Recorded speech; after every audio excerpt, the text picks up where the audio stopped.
Tu sais, puis il y a une Maria que vous voyez à l'écran aussi qui jouait un rôle là-dedans. C'était le contact principal puis qui amenait ces informations-là. Puis elle a terminé.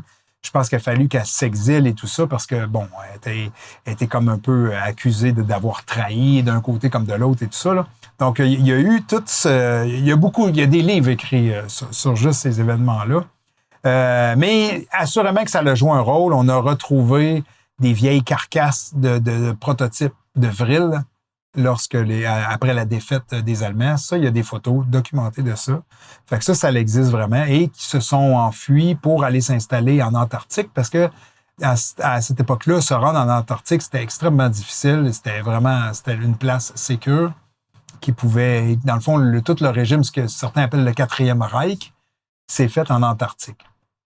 Qui a mené, pour faire suite à ce que tu parlais au début, qui a mené à l'opération High Jump, qui est à la même période que cette fameuse apparition des ovnis autour du Capitole américain. Oui. Ça, c'est très documenté. C'est un truc réel qui s'est passé, qui a été documenté et tout ça.